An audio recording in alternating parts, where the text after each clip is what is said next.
Imagine stepping back into China in 1958. It was this moment of just radical ambition. The Great Leap Forward, they called it. Right. The idea was to transform China basically overnight from this agrarian society into an industrial powerhouse. An incredible goal. Yeah. But as part of this huge push, there was something else going on, something involving birds. Exactly. It was a time when, ideology often steamrolled reality. They mandated these massive shifts in farming, in industry, aiming for targets that were, frankly, impossible. And some were mixed in with the steel quotas and collectivized farms. Was this declaration of war, a state-level attempt at eco-engineering that targeted the natural world itself, specifically a tiny common bird. So today we're diving deep into the sources around the Four Pests campaign.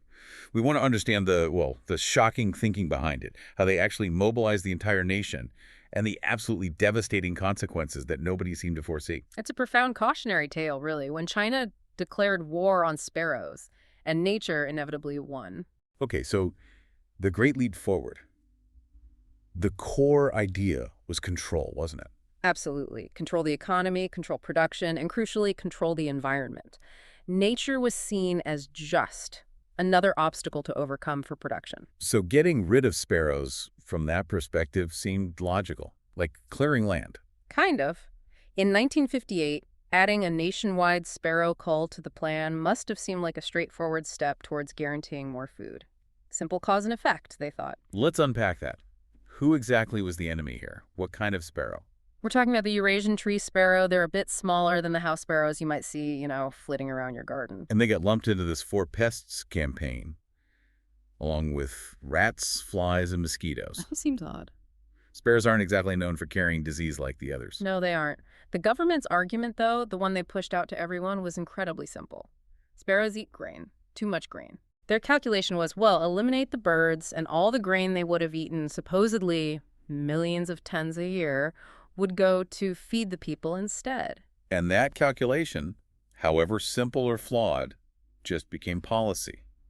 Just like that. Pretty much immediately. That's the crucial thing the sources highlight. The political climate back then. It demanded immediate, radical results. Revolutionary fervor completely overshadowed any kind of scientific nuance. So no scientists raising a hand saying, hang on a second. Yeah. Anyone who dared question the official line, who pointed out maybe ecosystems are a bit more complex than that, risked being labeled a right-winger, an enemy of the revolution, you'd be seen as slowing down progress. Wow. So what was the math they used? The official estimate was something like each sparrow ate about 2 kilograms of grain per year. Multiply that by, hundreds of millions of sparrows. And you get a huge number that sounds like a massive drain on the food supply. Exactly. It looked plausible enough on paper to justify immediate, drastic action. The system was basically set up to reward these kinds of simplified, quick-fix solutions. Okay, so that was the simple solution. But then there's the complex reality, isn't there?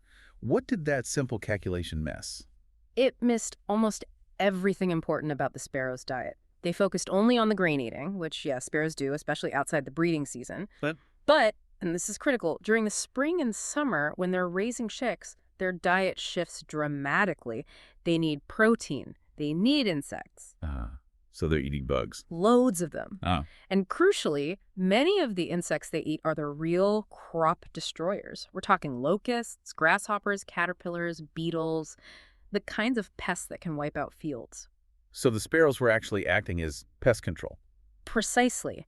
A free, natural pest control service. Think about it.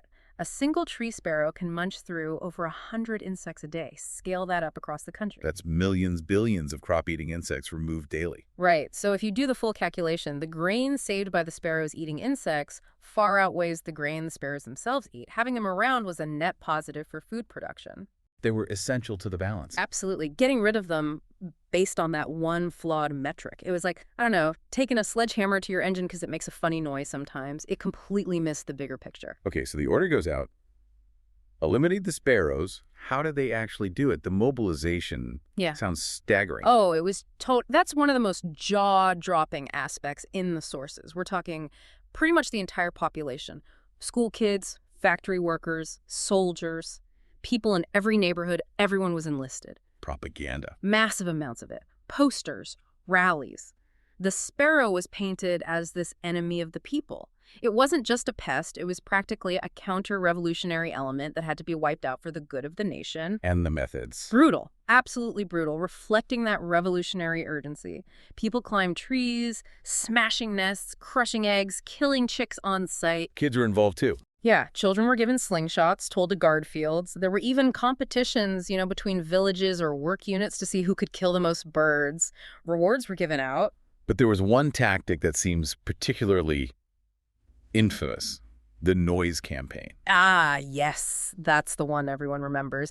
And it wasn't just a few people here and there. This was organized, mass participation. Thousands, sometimes hundreds of thousands of people would gather. Doing what?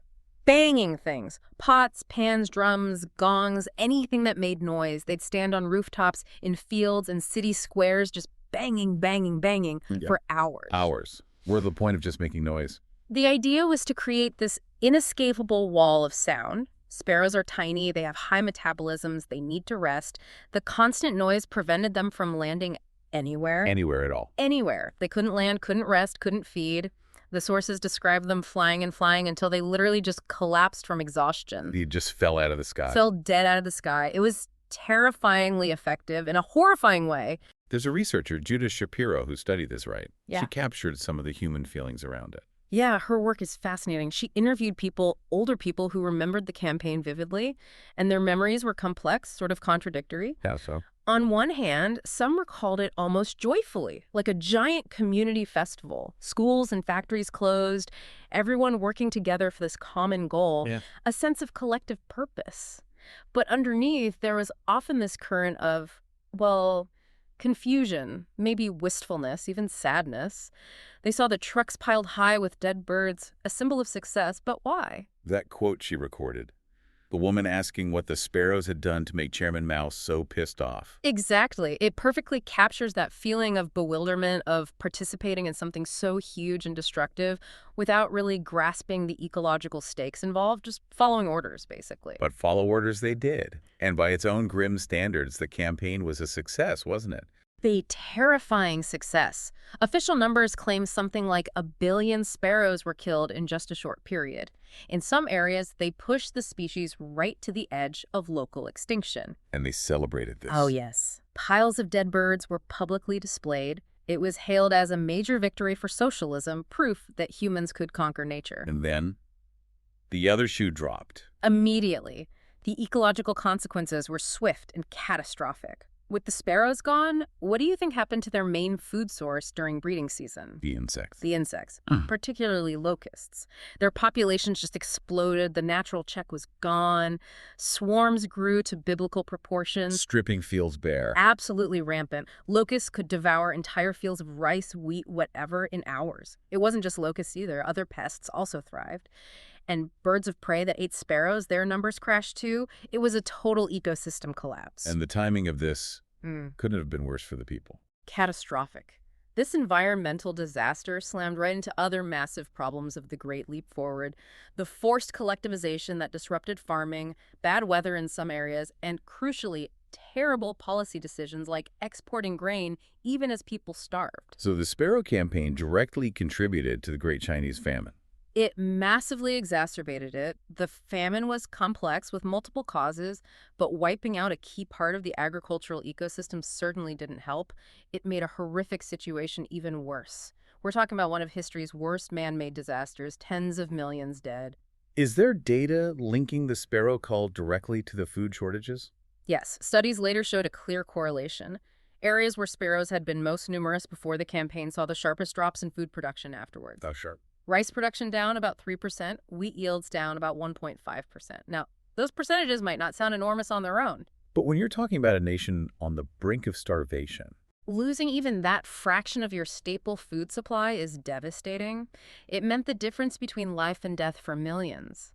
The ecological foundation just crumbled. You mentioned people eating tree bark. Yes. Personal accounts from the time describe that desperation. When people resort to eating tree bark, you know the environment, the agricultural system has utterly failed. So how long did it take for the government to realize this colossal mistake? By 1960, the reality was undeniable. Quietly, though, no big public announcement admitting fault. They just removed sparrows from the four pests list. And replace them with? Bed bugs.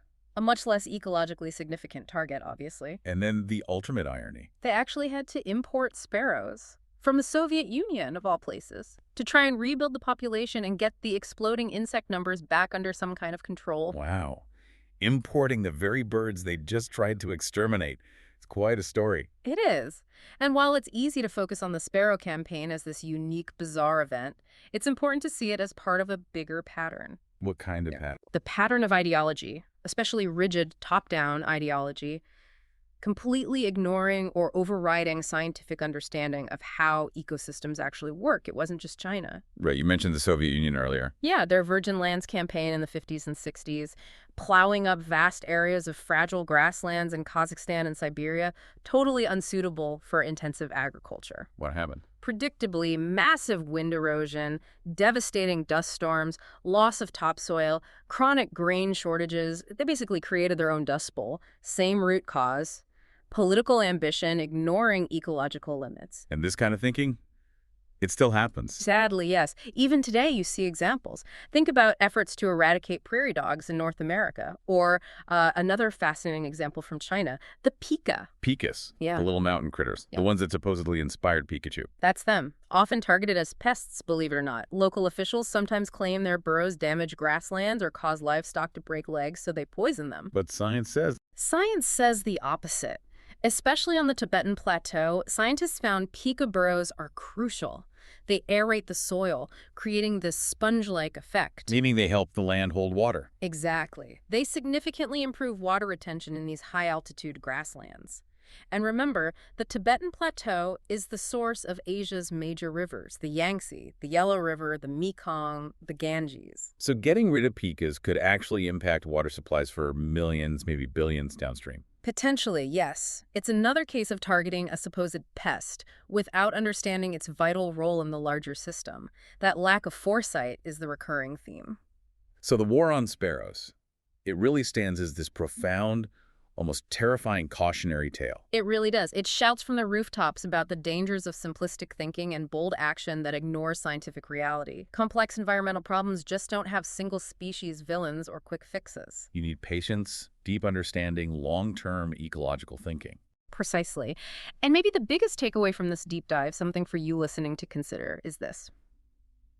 What species in your own environment, maybe right in your backyard or local park, are we currently undervaluing? What seemingly insignificant creature, a common bird, an insect, a burrowing rodent, might actually be playing a crucial role that we just don't fully appreciate yet? What ecological balance are we maybe disrupting right now, unknowingly chasing some oversimplified goal? The sobering thought. We have to remember that sometimes the smallest players hold the ecosystem together. We disrupt them at our peril. We need to protect that balance.